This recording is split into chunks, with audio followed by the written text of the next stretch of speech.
Okay.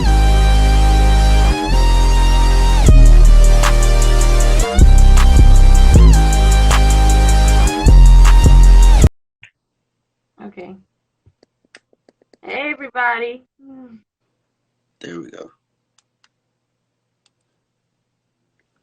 My little cousin, Autumn. So, Hmm. you want to tell everybody on my platform everything you do, all your talents.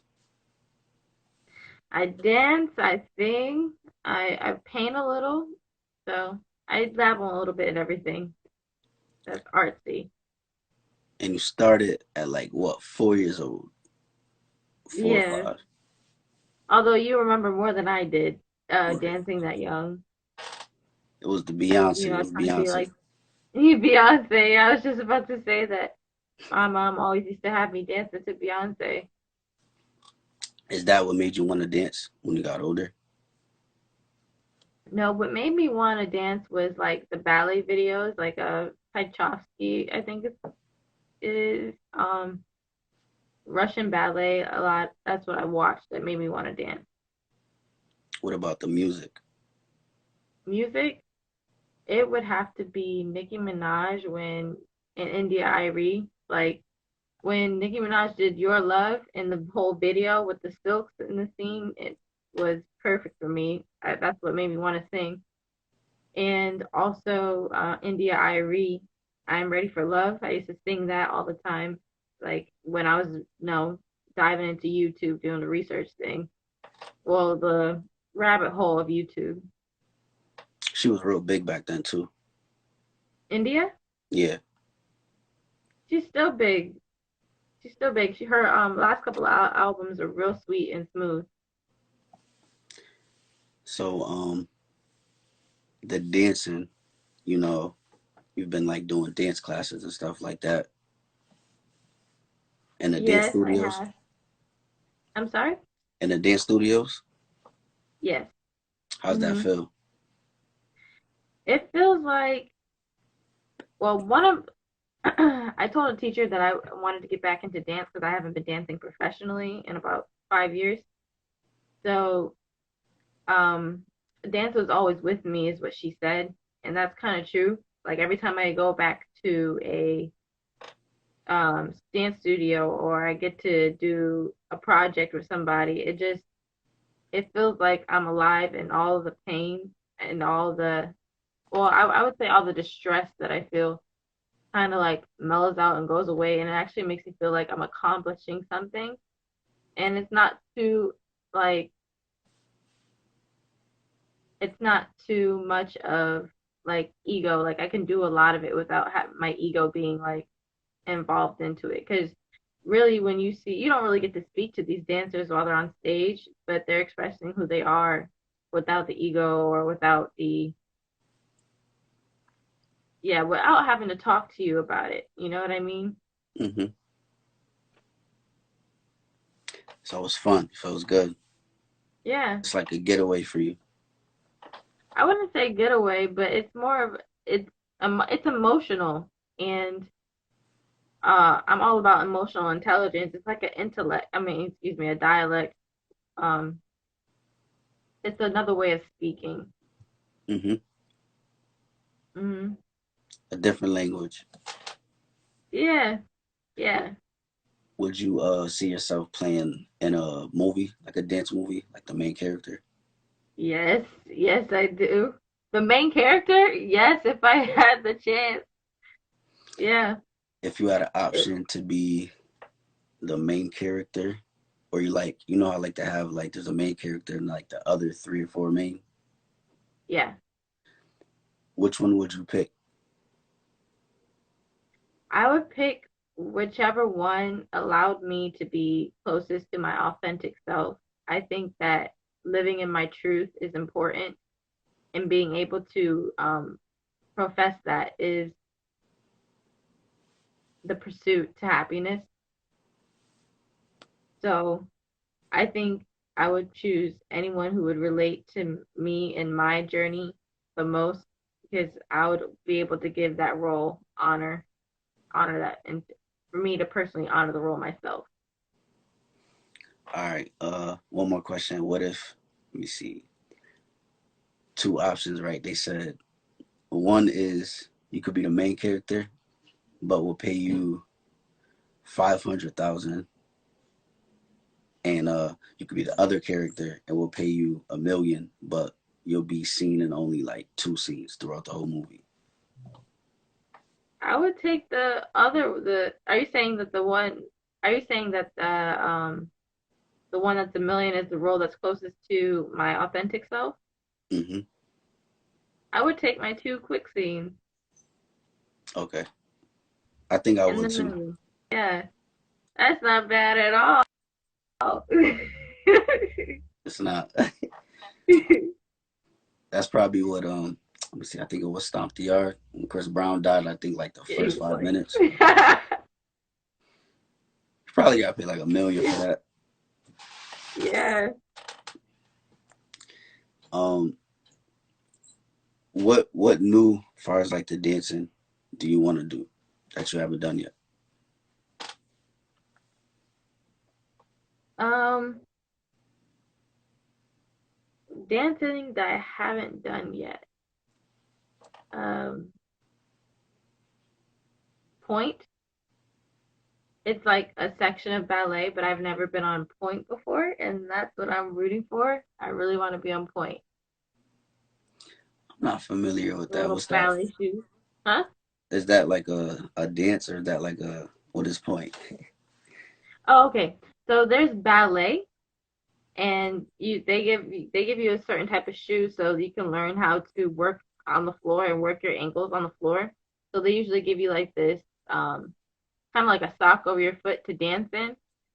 But once your ankles get strong enough, they then offer you to dance with a it's still fabric, but it's a point shoe. But instead of dancing on your bare feet or your flat feet or dance shoes like the socks, they're um they're so you can dance on your toe in ballet. Oh, It's fabric so you literally. can dance on your toes. So you'd be spinning on your toes, doing pirouettes and stuff. So it's exciting. It's exciting. It's the one that hurts the most that everybody thinks hurts the most. And your feet start bleeding, right? Yeah. So, Hopefully mine don't bleed though. Yeah, I think I'm strong enough to do it. you're gonna wrap it up with that. I think the white wrap when you wrap your toes together. Yeah. Mhm. Yeah, like this. Is that like you seen the movie Save the Last Dance, right? I do, but I vaguely remember it. I think the main role, I forget her name, but she's a big actor. I think she did what you're Mhm. talking about. Okay. Yeah. I can send you some videos sometime. Okay. Far as the music, you want to work on basically everything, right? Like singles, videos, Yes. Yes. networking, No. meet producers, and all that. Yes. So, like, what you think your first single would be? Like, what kind of song? Um, it would have to be contemporary R&B or contemporary hip hop. Something upbeat, lighthearted, but meaningful. Something that I can cherish. Okay.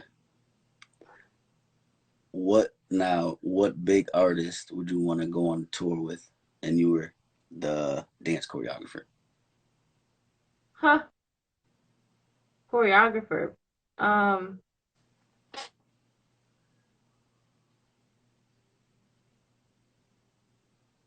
I'm trying to think who has like mostly clean music. I think Jasmine Sullivan. That's a good one. Yeah. She's an amazing singer and she has like a lot of hearty songs. So being able to dance with that through jazz, contemporary, and ballet, it'd be easy to do that.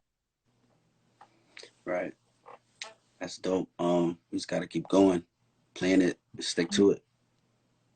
Yeah, you're right. So how mental health is very important. And what Yes. let me see, how can I say this? What advice can you give, to any person that has, it could be any mental problem, as far as like, for example, anxiety, paranoia, you know, what advice can you give? I would say first, stay close to God, and even if He seems silent, He's still there, right there with you, and to know that you are healing each and every day. You are healing, even though it may seem like you've been stuck in that same place for a long time, or you may be feeling pain or distress or discomfort for a very long time, but you will be healed. Um, Even in the Bible, it talks about how the lame will leap again. But it doesn't mean you can't be healed in this world today. Because that, and to also, I would also recommend to reach out to your resources, um, even if it's a little bit scary to you, or even if you don't believe that these people are really here to help. Just try it because they are. They went to school to take care of you too, because they felt in their heart that they wanted to help someone else out with their mental health. They did the research, they did the schooling, so take a leap of faith and just do it. Do it for yourself because you're gonna need that. You're gonna need yourself to be healthy. Right. So like everybody has those dark days when it feels like damn, or like you just don't feel like your normal self. What Yes. things do you do? For example, like, go on walks, go to the park, you can draw, write songs, read books. What things do you Yes. do? I wrote to God. Um, I took my prayer life pretty seriously, and I wanted to be more dedicated to Him during times of distress, or when it's those dark days. Because in those dark days, I sometimes don't feel like doing anything, and I can't confess to Him all that I'm trying to say because I can't find the words sometimes. But I would write to Him, or I would just spend moments like in silence with Him, just being silent with Him because He can hear our hearts. Um, he's the only one that can hear our hearts, and He understands our hearts. So letting Him just listen to that, uh, and letting Him help me understand what I'm trying to say as well. Yes, it's hard. There's all kind of mental things people go through. You know, sometimes when I go through a dark day, I could write out podcast ideas, go for walks, listen to music. Music helps out a lot. Yeah. Even you could watch YouTube videos. There's all types of things. Go swimming or something. Yes. All types of things. I love swimming. And this is the breaking, because this is the first episode talking about mental health. I think we're gonna do, if you want to, we're gonna do a couple series and just get deeper and deeper and deeper into it. Yes, that's interesting. I would love to do that. Right. Yeah. So we definitely got to do that. Well, I appreciate you doing this episode for me.